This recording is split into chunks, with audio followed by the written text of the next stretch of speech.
Halo teman-teman, saya Rizky Tangdiala dari 5T2.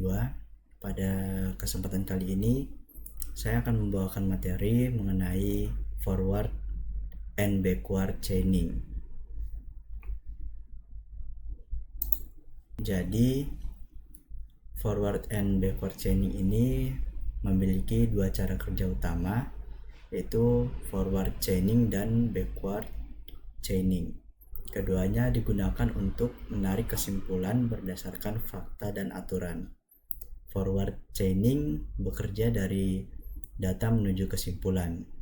Jadi kita mulai dari fakta yang sudah ada dan menghasilkan keputusan akhir. Sedangkan backward chaining kebalikannya. Kita mulai dari kesimpulan yang ingin dibuktikan, lalu mencari fakta-fakta yang mendukungnya. Keduanya digunakan dalam sistem kecerdasan buatan, khususnya pada inference engine. Selanjutnya, forward chaining digunakan kalau kita sudah punya data awal, tapi belum tahu kesimpulannya. Sistem akan mencari aturan mana yang cocok dengan fakta yang ada, lalu menghasilkan fakta baru. Proses ini berulang terus sampai tidak ada aturan lagi yang bisa dijalankan atau sampai ditemukan kesimpulan akhir. Metode ini banyak dipakai untuk sistem kontrol, diagnosis awal, atau perencanaan otomatis karena bekerja dari bawah ke atas. Selanjutnya ada contoh aturan forward chaining. Ada 3 contoh aturan forward chaining. Yang pertama, jika pasien sakit tenggorokan dan dicurigai infeksi bakteri, maka pasien terkena strep throat. Kedua, jika suhu tubuh lebih dari 100 derajat, maka pasien mengalami demam. Dan yang ketiga, jika pasien sudah sakit lebih dari 1 bulan dan mengalami demam, maka diduga ada infeksi bakteri. Dari contoh ini terlihat bahwa forward chaining memproses data dasar seperti gejala atau hasil pemeriksaan lalu menyimpulkan penyakit secara bertahap. Selanjutnya, contoh eksekusi forward chaining. Nah, pada slide ini dijelaskan bagaimana aturan tadi dipakai. Kita mulai dari fakta bahwa pasien bersuhu 102 derajat dan sudah sakit selama 2 bulan. Langkah pertama, sistem cocokkan aturan kedua. Hasilnya pasien demam. Langkah kedua, aturan ketiga berlaku, maka ada dugaan infeksi bakteri. Dan langkah yang terakhir, aturan pertama digunakan. Kesimpulannya, pasien mengalami strep throat. Jadi forward chaining menambah fakta sedikit demi sedikit sampai diperoleh hasil akhir yang logis. Selanjutnya, backward chaining. Backward chaining disebut juga pencarian berbasis tujuan atau goal driven.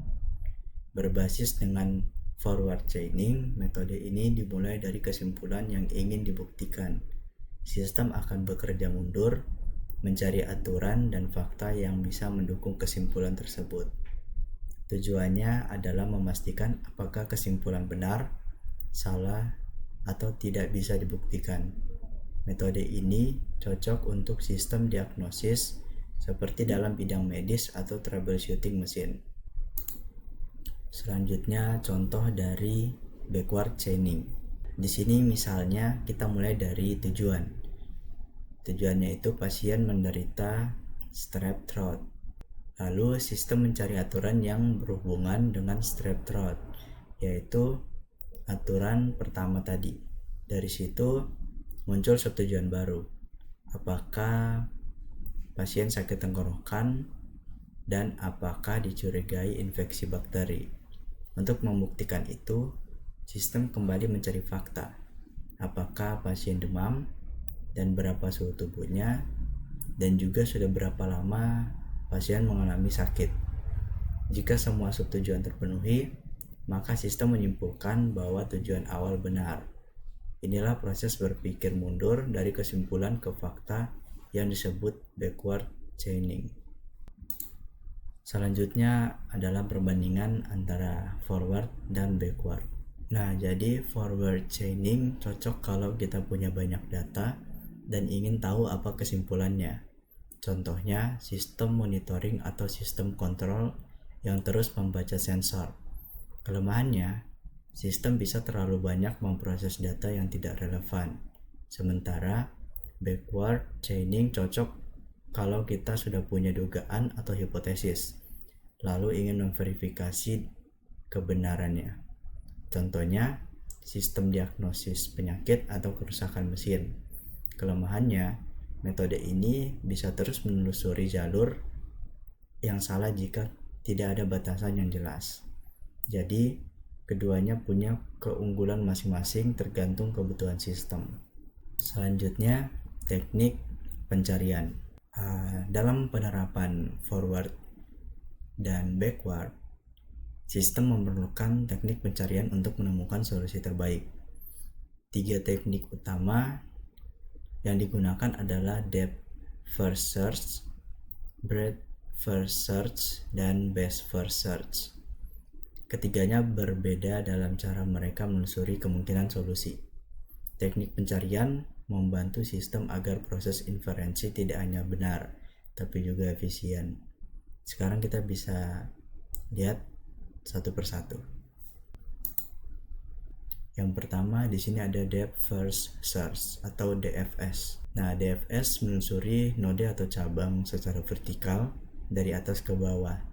Artinya sistem akan mengeksplor satu jalur sehingga paling dalam sebelum berpindah ke jalur lain. Keuntungannya, metode ini bisa menggali masalah secara mendalam sampai solusi ditemukan. Namun kekurangannya adalah waktu pencarian bisa sangat lama jika ruang masalah besar.